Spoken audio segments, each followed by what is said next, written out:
Witnesses say security guard Jamel Robertson was acting as a hero when he stopped an active shooter in a Chicago area bar early Sunday morning. But moments later, Jamel was shot and killed by a police officer. Police claim the officer gave Jamel Robertson multiple verbal commands to drop his weapon. Joining us now is the mother of Jamel Robertson's 9-month-old son and unborn baby, Avantea Bus, and her attorney, Lee Merritt. We're so pleased that you're both here and able to speak with us, and we're so sorry for your loss, Avantea. Thank you. Thank you so much.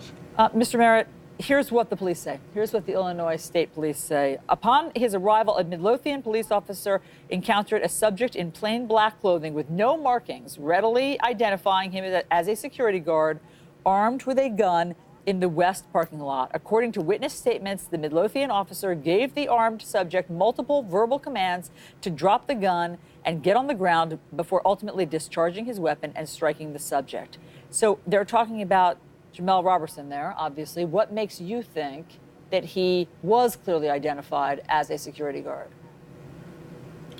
Well, my office has spoken to multiple witnesses who have said the opposite, that he was marked at least 3 times, from his headgear, which said security in big, bright white letters, to a shirt that said security, to a vest that said security on it, again in big, bright white letters. But not only that, there are other witnesses who have come forward who have given statements to say that when police arrived and they put guns on Jamel, they responded to the police, don't shoot him, he's a security guard. We have to remember who we're talking about. This was somebody who just heroically saved countless people in a bar, and he apprehended the suspect, the original shooter, who just shot 4 other people.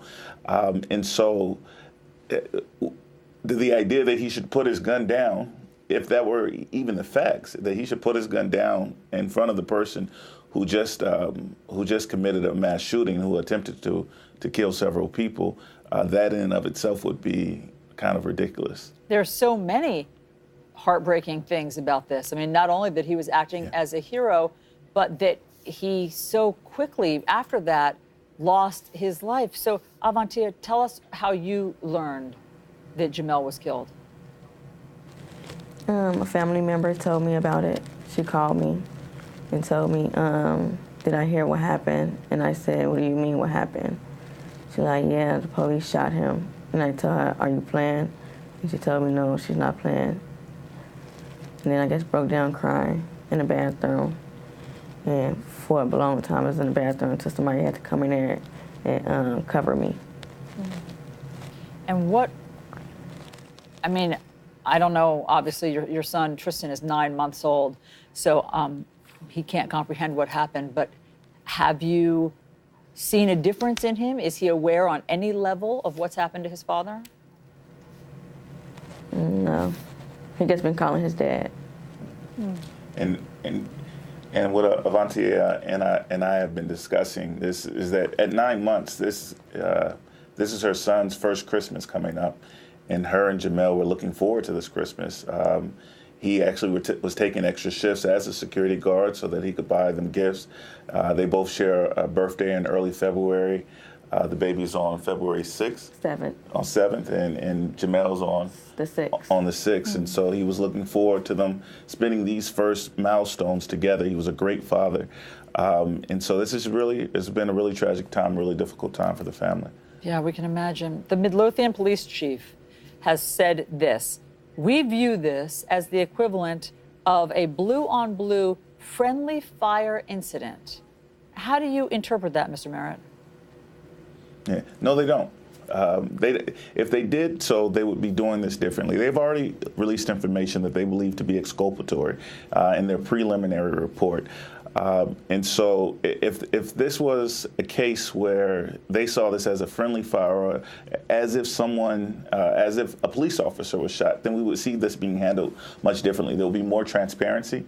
They would have released the name of the officer. We would know more about his background, his training, whether he has a history of brutality. We don't know any of that. The only thing that they have been willing to release are statements that they believe would paint Mr. Robertson, Jamel, in a light that would justify the shooting.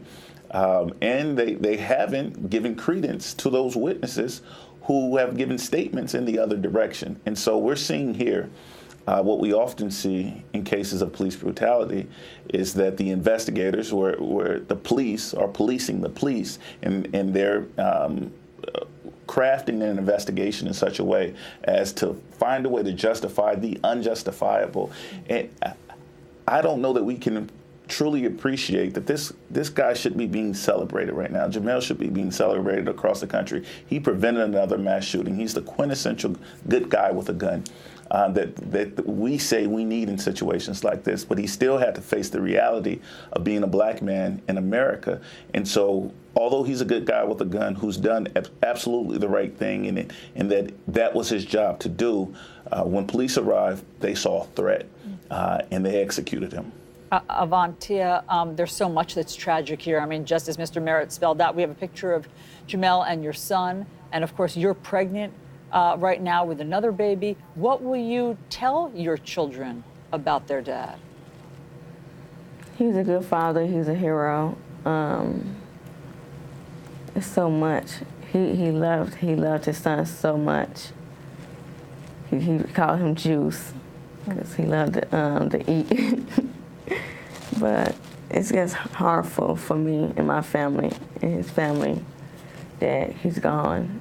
And I'm gonna tell them when they get older, when they get real older, what happened to their father, that he was a hero and he saved a lot of people. Yeah. Avantia Boose, Mr. Lee Merritt, please, we're obviously staying on this story, and we will see how the police department responds. Thank you very much for sharing your personal photos and story with us.